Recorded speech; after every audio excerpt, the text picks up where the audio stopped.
It's nighttime again, and I'm the Pharaoh of the Night Dynasty. And this time around, we are talking about Anrakyr the Traveller. He's an overlord with the special ability of giving core units within 6 an extra in attack, and he also has the ability to take over your enemy vehicles. Um, he is a good character with a lot of potential. It is nighttime, so let's dive in. Amateur rules can be found on page 83 in your Necron Codex. And before we talk about the good points of Amaker the Traveller, let's talk about some of his flaws. He is slow. He is not in a vehicle. He's on foot, so that means he's moving 6 inches a turn. And and also a bad thing about Amaker is that his ability to his aura, which gives off an extra attack, is a 6 inch aura, which means he has to be within 6 of that unit when they go charging off. And because he's slow, only being able to move 6, you may have a hard time keeping him in range in order to do that. Um, and his price is also kind of high. He is around the same price as a command barge. I believe he's 140 points. Enerkin is not your ordinary overlord. He has an extra wound and an extra point in strength. That extra wound keeps him, makes him a little bit more durable, but most importantly, that extra point in strength makes him strength 8 with his war scythe, meaning that he wounds intercessors on the 2 plus. So any primaries, intercessor, marine, or anything of the light will be hit on twos, wounding on twos, and because it does 2 wounds, they are out of there. Also, he is a dynastic agent overlord, meaning that his buffs affect all core units regardless of their dynasty, as well as his ability to give +1 attacks. It doesn't matter which dynasty you are from, as long as you are a core unit. And also, his mind in the machine is a 3d6 leadership ability versus most vehicles. That means, statistically speaking, you should have the advantage. This is a nighttime video. I don't just tell you what the rules are or obvious synergies. I show you actual battlefield tactics and strategies that will help you win your games. With that being said, let's go to the battlefield. Alright, we are on the battlefield, and Anakar would like to show you what he brings to the table. So, right off the bat, that +1 attack combined with the Novak +1 attack means Novak is the best dynasty to use him with, so, because that +1 AP combined with all the extra attacks he gives your core units, just has the most synergy. With warriors, if you use the Blood of Right stratagem and keep Anarcher within 6, he makes it to where they have 60 attacks. With disruptions filled, those are going to be strength 5 minus 1 AP damage 1. And here I've already did the rolls. I rolled 60 dice, 53 of them hit because you of course have my will be done, and then half of those went through, so 30 saves, and that caused 10 wounds to the Mighty Blade Guard. Now, it would have it would have been able to do a lot more damage if it was just a toughness 4 regular old Primaris Marine, but I wanted to see how well they hold up to the best of the best. So it would have killed half the squad. Now, Immortals are in a different scenario. They also get 60 attacks because if they're within 3 inches of a noble, they have a stratagem called Eternal Protectors where they get an extra attack. Now, the problem um, I ran into is that because Anarchar is not a dynasty noble, he cannot be the one that causes the internal protectors. So that's something you have to remember. But even without that, it's still going to be 5 attacks a pop. But in this scenario, I did six attacks. So with 60 attacks, 49 hit. 60 attacks, 49 hit, and 18 wounds was caused from the Lich Guard, and I do believe that's enough to wipe them out with the minus 4 AP. They were using their invulnerable saves, and so yeah, the Lich Guard pretty much wipe out anything if they're within range of Anrakyr, and also can get the extra attack from being Novak. Now the Immortals do 40 attacks each because they come with 2 base. Remember they got improved stat line. So they with their 40 attacks, they 8 miss and then rolled horrible for the wounds, as you can see. And I believe they only did 5 wounds um, when they should have did like it. They just rolled really bad. Um, Now let's talk about ways you can actually use Anarchar the Traveler. Um, so let's up here. Anarchar is a character. So what you can do is, if he's on foot,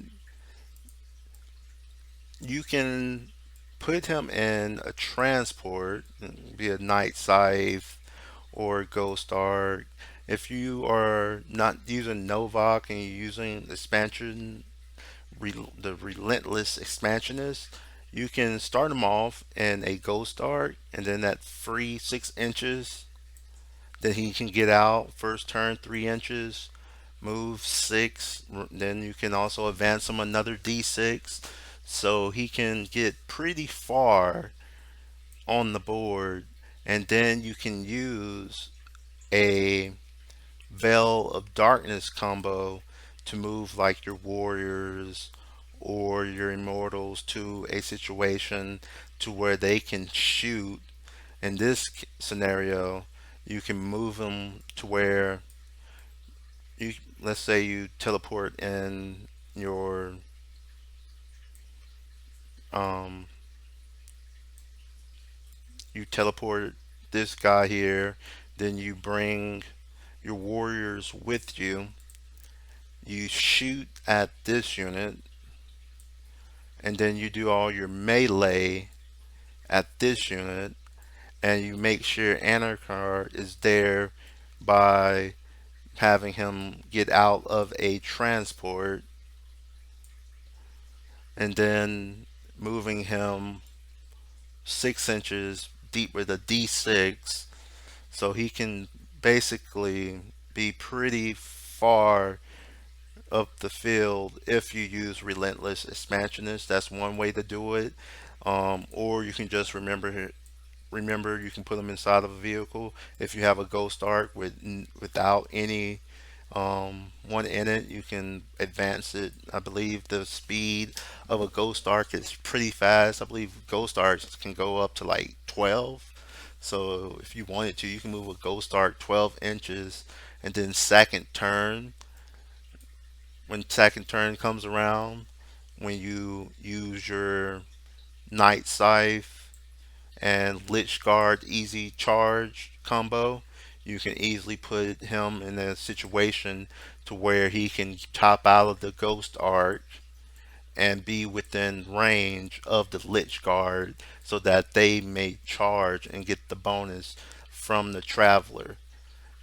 So there's many ways you can do this. Just put them inside of a transport, and also the night scythe has a transport capacity of 20, so if you wanted to, you could easily have them in there with other core units. um, and that's basically how you can use Anarchar. He can surprise a lot of people. I think if you really wanted to use him in a relentless expansionist, that'll be a great alpha strike potential. Being able to bring them in, they shoot up, and then you roll to see if you can get your charge. It's not guaranteed, but if you make him your warlord, he does have the warlord trait where you get to re-roll charges. So you may be able to get that free 9-inch charge. You never know. Um, but either way, if they do charge you, you still get a nice melee because you're going to have multiple attacks and you can activate all of those stratagems defensively and still have a lot of damage output. Yeah, you're going to have to weather the storm, but with 20 warriors or immortals with their toughness 5 or Lich Guard with their 4 plus 2 plus, you should be in good shape. Um, so, with that being said, let's just go and summarize everything up. All right, let's talk about how you can get battlefield supremacy with Anrakyr the Traveller.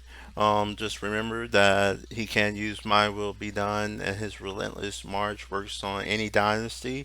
Remember that his attacks are at strength 8, meaning that you wound Marines on a 2 plus unless they are sporting a toughness 5. Also, the +1 to attacks to core units is a game changing ability. You can get 60 strength 5 AP -1 attacks from Novak warriors. You can get 40 strength 5 AP -1 attacks from Novak immortals. You can get 60 strength 6 to strength 7 AP -4 attacks from Lich Guard. I mean, it can get absolutely nasty. If you make him your warlord, he gets to re-roll charge. He has an aura where you can re-roll your charges, which is great for his already melee oriented style, and his mind and the machine ability with the 3d6 versus leadership of vehicles these days is means statistically speaking that it should work out for you most of the time. Him with the Traveler being a dynastic agent, he can go in any army, and he's very good in small point games. He is capable of giving you +1 attack with your core units, and that can win you a lot of games. Like if you're playing 1,000 point, 1,500 point games, I highly recommend the Traveler. He is capable of winning you those games. Thanks for watching Nighttime. If you liked the video, hit that like button. And if you want to support the channel, hit the subscribe button. If you are a Necron player, what are you waiting for? You should have already hit that subscribe button. This is the best channel in the world where you can find the best tactical advice for Necron players. And if you're a non-Necron player, you should hit that subscribe button because I put out deadly information that you may need to know the next time you face a Necron player so you will know what to do. Um, I would like to say thank you to the 20 plus subscribers I have. I really thank you for the support and good night.